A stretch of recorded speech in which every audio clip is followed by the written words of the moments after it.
ओम शांति। बाबा के आज के महावाक्यों का सार है, मीठे बच्चे सदा इसी खुशी में रहो, हमने 84 का चक्र पूरा किया।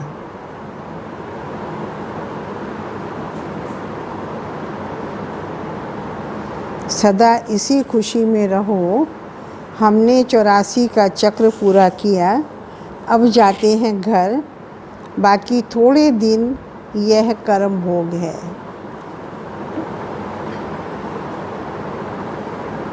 क्योंकि लास्ट का टाइम है तो हिसाब किताब पूरा करना ही है, तो थोड़ा सा टाइम है ये, हम इसको क्रॉस करके पास करके अब अपने घर जाएंगे। प्रश्न है आज, विक्रमाजीत बनने वाले बच्चों को विकर्मों से बचने के लिए किस बात पर बहुत ध्यान देना है? जो विक्रमाजीत बनने वाले बच्चे हैं, माना सतयुग के शुरू में जाना चाहते हैं, विक्रमाजीत की संज्ञा लेना चाहते हैं, उन बच्चों को विकर्मों से बचने के लिए किस बात पर ध्यान देना बहुत ज़रूरी है? कौन सी बात? रोशन भाई आप इधर बैठो, मुझे शक्ल नहीं दिखाई देती है। परेशानी तो नहीं होती कोई?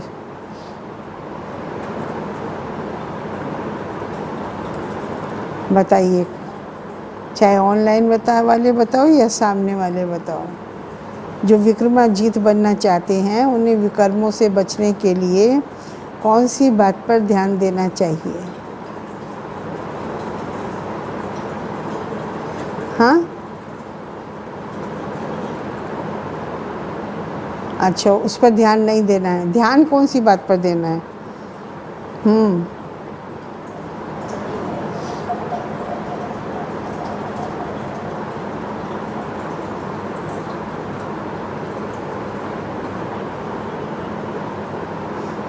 घर चलना है, इस पर ध्यान देना है। अच्छा,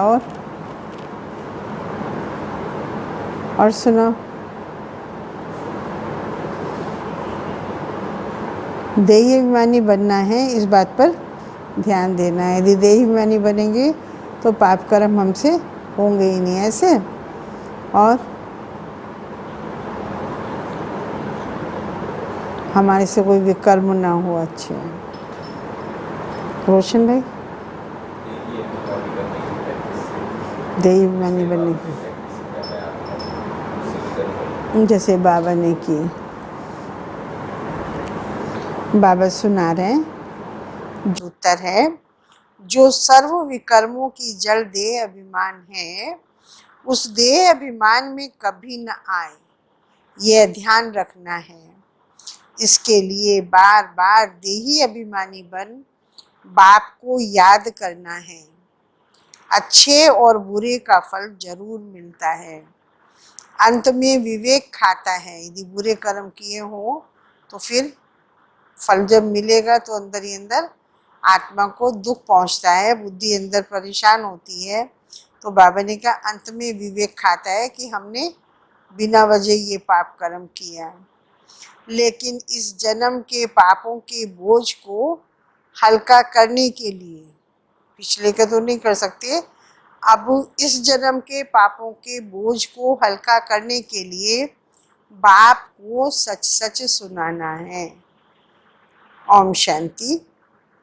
बड़े ते बड़ी मंजिल है याद की। बहुतों को सिर्फ सुनने का शौक रहता है, ज्ञान को समझना तो बहुत सहज है। 84 के चक्र को समझना है, सदर्शन चक्रधारी बनना है, जास्ती कुछ नहीं।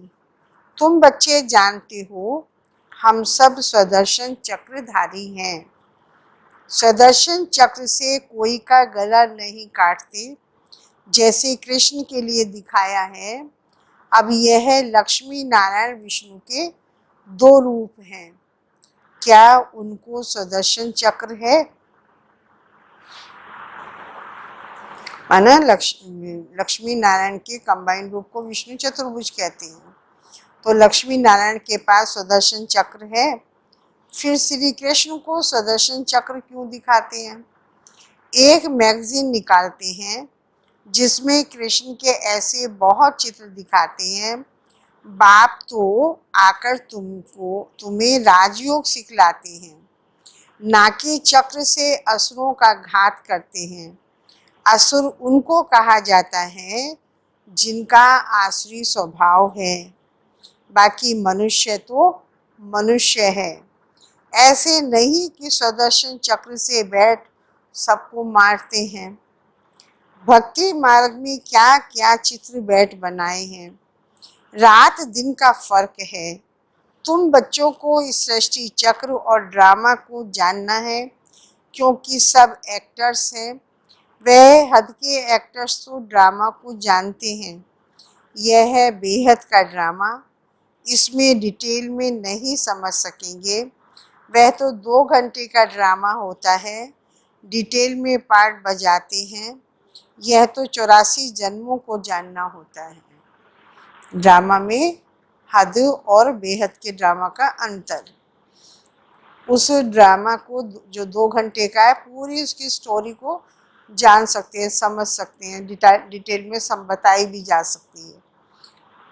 लेकिन ये 84 जन्मों की कहानी सारे ड्रामा के अंदर सुनाना एक एक आत्मा की, ये मुश्किल है, तो ये नहीं बताई जा सकती। तो समझने का है कि हमने अब 84 जन्म पूरे किए और कैसे कैसे कर्मों से कौन से सुख या दुख मिलते हैं, वो जनरल नॉलेज समझने की है। ऐसे नहीं कि बाबा बैठकर एक एक का सुनाएगा, तुमने ये पाप कर्म किया, उसका ये फल, इसका ये फल। नहीं, उस ड्रामा में तो दिखा देते हैं कि किसी ने किसी का मर्डर किया तो उसको क्या सज़ा मिल रही है, और एक्टर्स को याद रहता है। यहाँ तो हमारा 84 जन्मों की स्टोरी है, तो वो इतना याद भी नहीं रह सकती है और बाबा समझा भी नहीं सकते एक एक का। उसमें एक्टर्स भी गिनती के होंगे, 10, 15, 20, 25, 30 बस। और इसमें तो सारी सृष्टि की सभी आत्माएं, 750 करोड़ के करीब आत्माएं, सारी की सारी आत्माएं एक्टर्स हैं। और पार्ट भी कितना लंबा है, पूरे 5000 वर्ष का। जन्म भी 84। तो बाबा ने कहा ये ऐसे ना समझाई जा सकती है, ना समझी जा सकती है। बाप ने समझाया है, मैं ब्रह्मा के रथ में प्रवेश करता हूँ। अभी शॉर्ट में भी बाबा समझा रहे हैं, तब भी दिमाग में आता है बाबा को समझाने में 100 वर्ष लग गए। बाबा तो फिर भी समझा सकते हैं, लेकिन हम समझने वालों की बुद्धि में रोज रोज सुनते सुनते समझते समझते भी समझ में नहीं आया है। तो बाबा कह रहे हैं इसीलिए मुश्किल है इस बेहद के ड्रामा को समझना। इसको शॉर्ट में ही समझना पड़ेगा, सार रूप में ही समझना पड़ेगा। विस्तार में एक एक आत्मा का रोल नहीं समझ सकते और न याद रखा जा सकता है। तो ब्रह्मा के भी 84 जन्मों की कहानी है। मनुष्यों की बुद्धि में यह बातें आ ना सकें। वह भी नहीं समझती कि 84 लाख जन्म है या सिर्फ 84 है। उनको तो इतनी सी बात भी समझ में नहीं आती। बाप कहते हैं तुम्हारे 84 जन्मों की कहानी सुनाता हूँ। 84 लाख जन्म हो तो कितने वर्ष सुनाने में लग जाएं। तुम तो सेकंड में जान जाते हो। यह 84 जन्मों की कहानी है। हमने 84 का चक्र कैसे लगाया। 84 लाख हो तो सेकंड में थोड़े ही समझ सकते हैं। 84 लाख जन्म हो तो उनको समझाने में कितना टाइम लगेगा, तो उसको सेकंड में थोड़े ही समझ सकते हैं। 84 लाख जन्म है ही नहीं। तो बच्चों को भी खुशी होनी चाहिए, हमारा 84 का चक्र पूरा हुआ।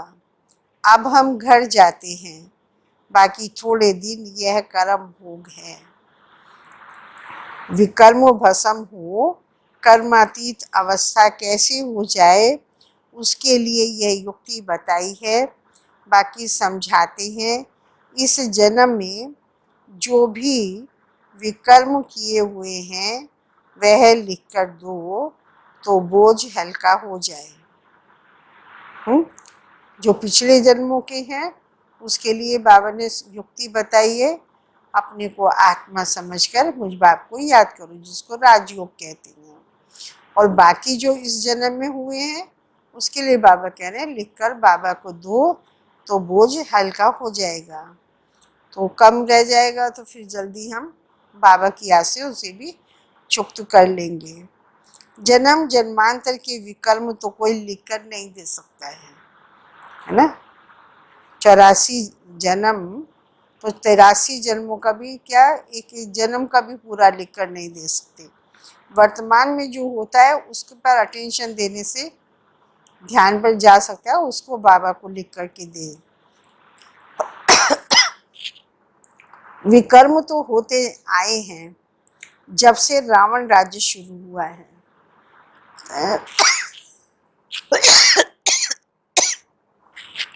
जब से रावण राज्य शुरू हुआ तब से विकर्म होते आए हैं, कर्म विकर्म हो जाते हैं।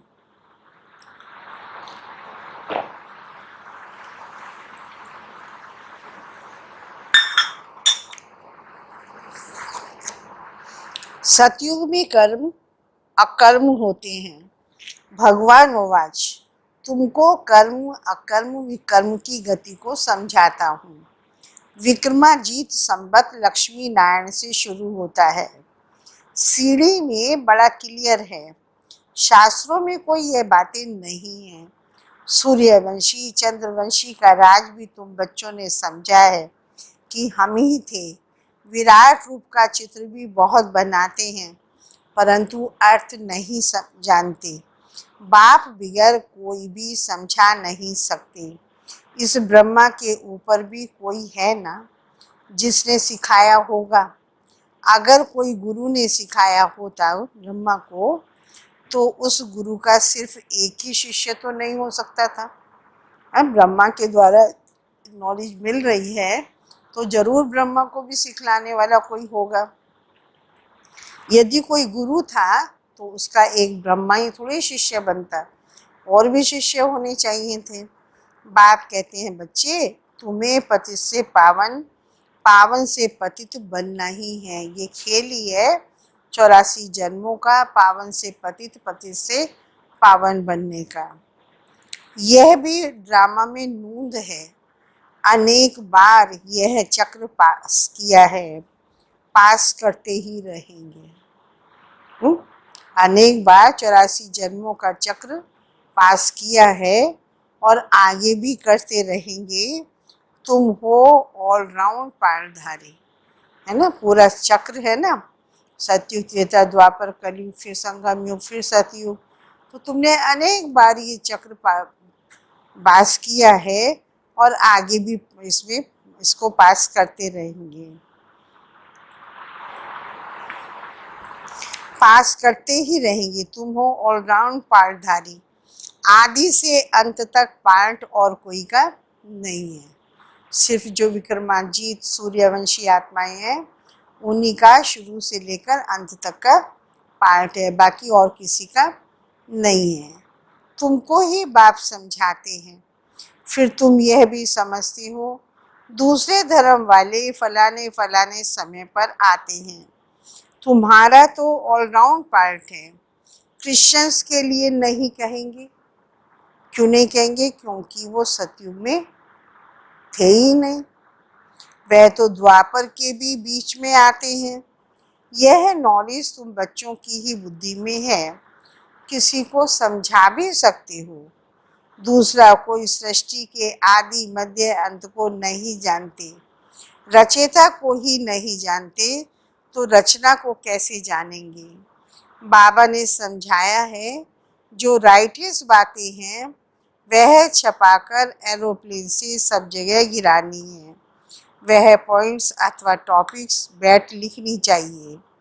बच्चे कहते काम नहीं है, बाबा कहते हैं यह सर्विस तो बहुत है ना। सबको लगता है कि मुझे भी सेवा मिले, मुझे भी मिले, और मेरे पास तो कोई सेवा ही नहीं है। तो बाबा ने कहा जो बाबा मुरली चलाते हैं उसकी पॉइंट्स निकालो और उस पर चिंतन मनन करके लिखो। तो ये तो सभी को काम है, सब कर सकती हैं। यहाँ एकांत में यह काम करो।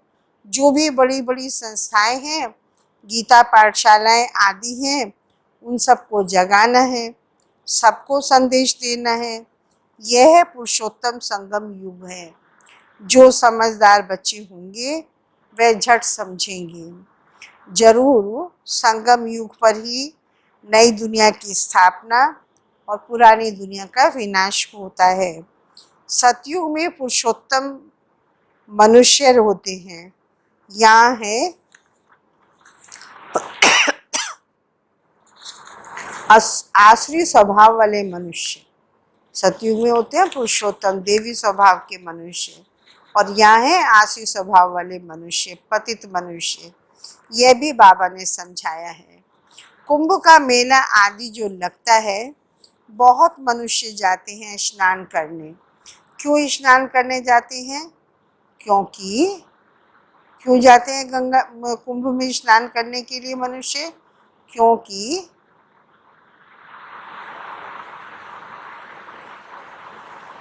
क्या जवाब देंगे बाबा को?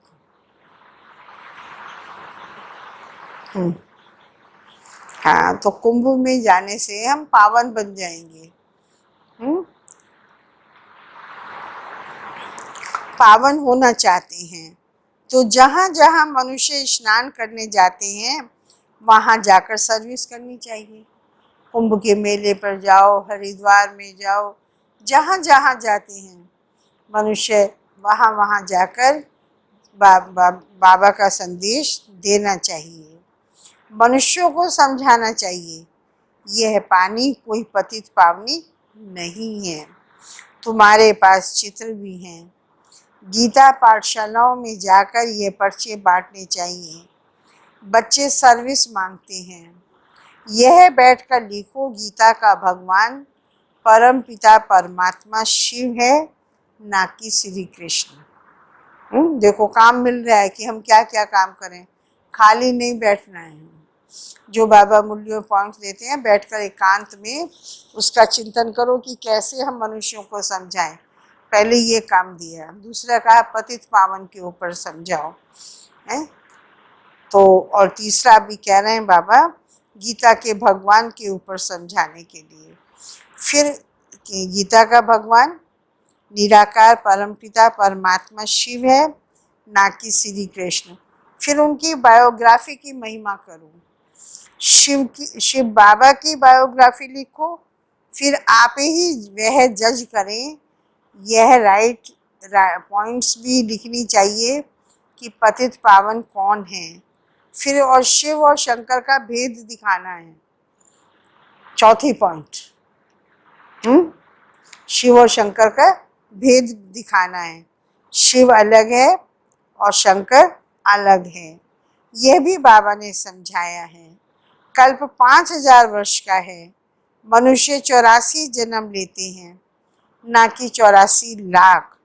यह मुख्य बातें शॉर्ट में लिखनी चाहिए। छठी पॉइंट ये कि कल्प सिर्फ 5000 वर्ष का है, मनुष्य आत्मा की 84 जन्म है, ना कि 84 लाख। जो एरोप्लेन से गिरा सकते हैं, समझा भी सकते हैं। यह जैसे गोला है, इसमें क्लियर है फलाने फलाने धर्म फलाने फलाने समय पर स्थापन होते हैं। तो ये गोला भी होना चाहिए। ये पर्चे पर लिखने के लिए बाबा चिंतन करने के लिए और लिख करके एरोप्लेन से डालने के लिए कह रहे हैं। इसीलिए मुख्य 12 चित्रों के कैलेंडर्स भी छपवा सकते हो, जिसमें सारा ज्ञान आ जाए, सर्विस सहज हो सके। यह चित्र बिल्कुल ज़रूरी है। कौन से चित्र बनाने हैं, क्या क्या पॉइंट्स लिखनी चाहिए, वह बैठकर लिखो। तुम गुप्त वेश में इस पुरानी दुनिया का परिवर्तन कर रहे हो। अननोन वॉरियर्स हो। तुमको कोई नहीं जानते। बाबा भी गुप्त, नॉलेज भी गुप्त। इनका कोई शास्त्र आदि बनता नहीं। और धर्म स्थापक के बाइबिल आदि छपते हैं, जो पढ़ते जाते आते हैं। हर एक के छपते हैं। तुम्हारा फिर भक्ति मार्ग में छपता है, अभी नहीं छपता है। जो भी धर्म स्थापक आते हैं वो कुछ भी नॉलेज देते हैं, उनके शिष्य कुछ ना कुछ पढ़कर कुछ एडिशन करके शास्त्र बना देते हैं। यहाँ तो बाबा जो नॉलेज देते हैं इसका कोई भी शास्त्र नहीं छपता है, नहीं बनता है। हमारे शास्त्र कब बनेंगे? द्वापर युग में, जब ऋषि मुनि आएंगे, धर्म स्थापक अलग अलग आते हैं, तब हमारे भी धार्मिक किताबें बननी शुरू हो जाती हैं। तुम्हारा फिर भक्ति मार्ग में छपता है, अभी नहीं। तो अभी बाबा क्योंकि ज्ञान का सागर है, उसके ज्ञान के सागर को हम पुस्तक में बांध ही नहीं सकते हैं। आज तो बाबा ने शायद नहीं कहा, लेकिन बाबा के शब्द है महावाक्यों में। बाबा के ज्ञान को जब से बाबा 1937 से आया और लगातार ज्ञान दिए जा रहे हैं, तो कितने बुक बाइंड करवाएंगे? वो तो बाइंड ही नहीं हो सकती, वो तो सागर है, उसके ज्ञान की लिमिट नहीं है। इसीलिए बाबा के महावाक्यों का कोई शास्त्र नहीं बन सकता है। हाँ, अब हम लोग दूसरों को समझाने के लिए अलग अलग पॉइंट लेकर के पुस्तक छपवा लेते थे। जगदीश भाई ने बहुत किया, और भी एक दो भाई ने थोड़ा बहुत किया है, लेकिन विशेष तो जगदीश भाई रहे। तो बाबा कह रहे हैं कि बाबा के महावाक्यों का कोई शास्त्र नहीं बन सकता है इस टाइम पर। हमारे शास्त्र छपते हैं भक्ति मार्ग में, अब भी नहीं छपना है, क्योंकि अभी तो ये शास्त्र आदि सब खत्म हो जाने हैं, रहेंगे ही नहीं। क्योंकि सतयुग में तो कोई शास्त्र होगा ही नहीं, फिर द्वापर से बनने हैं। तो बाबा ने कही तो खत्म होने हैं, बाबा के दिए हुए महावाक्यों के शास्त्र खत्म हो जाए नहीं। अभी तुमको बुद्धि में सिर्फ याद करना है। बाप के पास भी बुद्धि में ज्ञान है, कोई शास्त्र आदि थोड़े बाबा पढ़ते हैं। वह तो नॉलेजफुल है।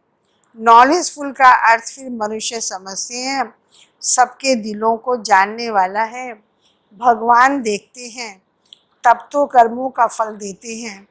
बाप कहते हैं ये ड्रामा में नूंद है। ड्रामा में जो विकर्म करते हैं तो उनकी सजा होती जाती है। अच्छे या बुरे कर्मों का फल मिलता है, उसकी लिखत तो कोई है नहीं। मनुष्य समझ सकते हैं जरूर कर्मों का फल दूसरे जन्म में मिलता है।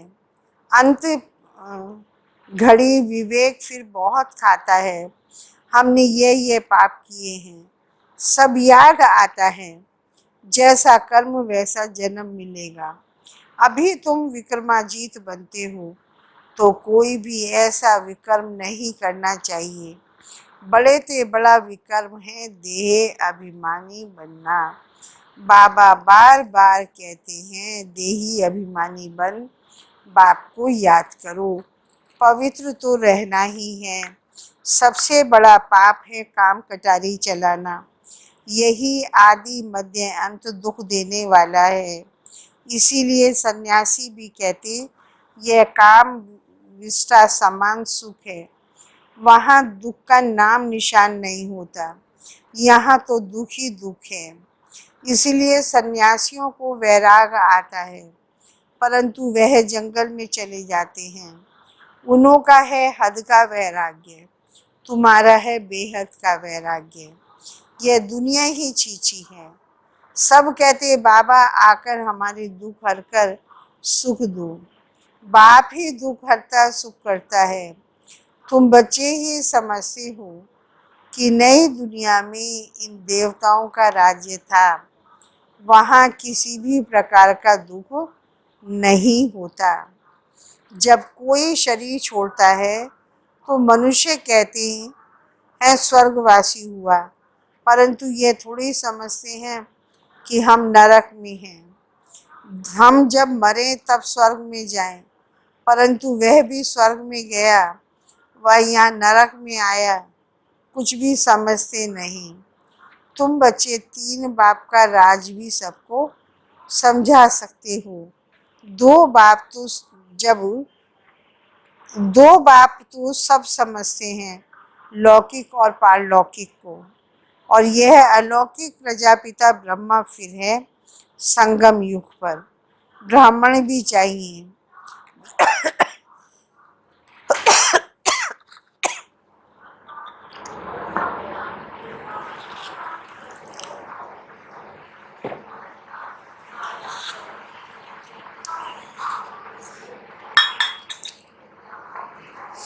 ब्राह्मण भी चाहिए। वह ब्राह्मण कोई ब्रह्मा के मुख से की वंशावली थोड़ी है। मतलब जो कलयुग में इस समय पर ब्राह्मण हैं जाति से, वो ब्रह्मा की मुख वंशावली थोड़ी है। जानते हैं ब्रह्मा था, वो इतना तो समझते हैं, इसलिए ब्राह्मण देवी देवता नमः कहते हैं। लेकिन ये नहीं जानते कि किसको कहते हैं। कौन से ब्राह्मण? तुम हो पुरुषोत्तम संगम योगी ब्राह्मण। जो पुरुषोत्तम संगम योगी ब्राह्मण हैं उनके लिए कहेंगे ब्राह्मण देवी देवता नमः। माने वही पुरुषोत्तम संगम योगी ब्राह्मण ही देवी देवता बनते हैं।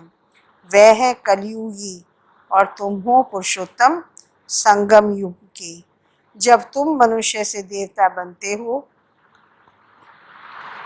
देवी देवता धर्म की स्थापना होती है, हो रही है, तो बच्चों को सब पॉइंट्स धारण करनी है, फिर सर्विस करनी है। पूजा करने व श्राद्ध करने पर ब्राह्मण लोग आते हैं, उनसे तुम चिट चैट कर सकते हो, माना ज्ञान की थोड़ा सा बातें कर सकते हो। तुमको सच्चा ब्राह्मण बना सकते हैं। अभी भादों का मास आता है, सभी पितरों को खिलाते हैं। वह भी युक्ति से करना चाहिए, नहीं तो कहेंगे ब्रह्मा कुमारियों के पास जाकर सब कुछ छोड़ दिया है। ऐसा कुछ नहीं करना है जिसमें नाराज हो। युक्ति से तुम ज्ञान दे सकते हो। जरूर ब्राह्मण लोग आएंगे तब तो ज्ञान देंगे ना।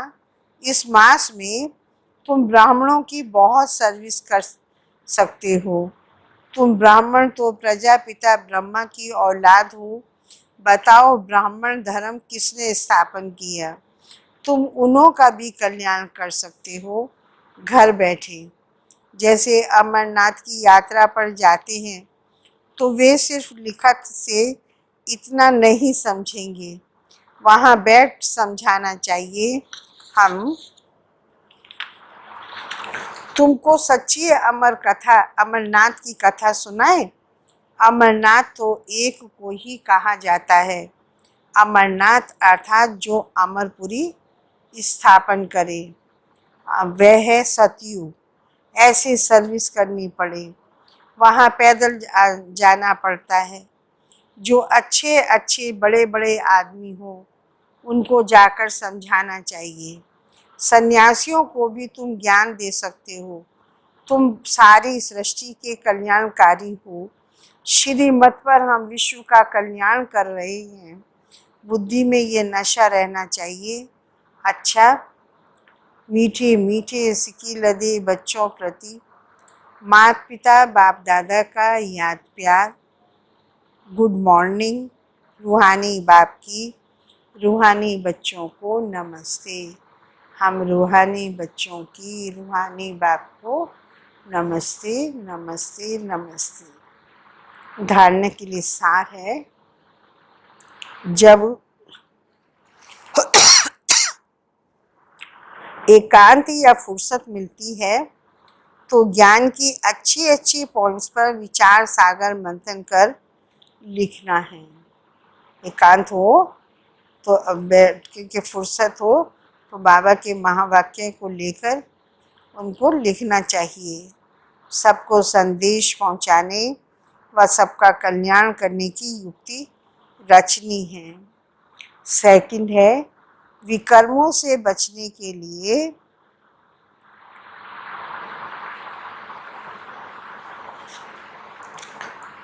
देही अभिमानी बन बाप को याद करना है। अभी कोई भी विकर्म नहीं करना है। इस जन्म के किए हुए विकर्म बाप दादा को सच सच सुनाने हैं। आज बाबा वरदान दे रहे हैं संपन्नता। हाँ जी, वरदान है आज संपन्नता द्वारा संतुष्टता का अनुभव करने वाले सदा हर्षित विजयी भव। जो सर्व खजानों से संपन्न है वही सदा संतुष्ट है। संतुष्टता अर्थात संपन्नता। जैसे बाप संपन्न है, इसीलिए महिमा में सागर शब्द कहते हैं, ऐसे आप बच्चे भी मास्टर सागर अर्थात संपन्न बनो तो सदा खुशी में नाचते रहेंगे। अंदर खुशी के सिवाय और कुछ आ नहीं सकता। स्वयं संपन्न होने के कारण अंदर खुशी के सिवाय और कुछ आ नहीं सकता। संपन्न होंगे तो स्वयं संपन्न होने के कारण किसी से भी तंग नहीं होंगे। किसी भी प्रकार की उलझन व विघ्न एक खेल अनुभव होगा। समस्या मनोरंजन का साधन बन जाएगी। निश्चय बुद्धि होने के कारण सदा हर्षित और विजयी होंगे। आज स्लोगन है, नाजुक परिस्थितियों से घबराओ नहीं। नाजुक परिस्थितियों से घबराओ नहीं, उनसे पाठ पढ़कर स्वयं को परिपक्व बनाओ।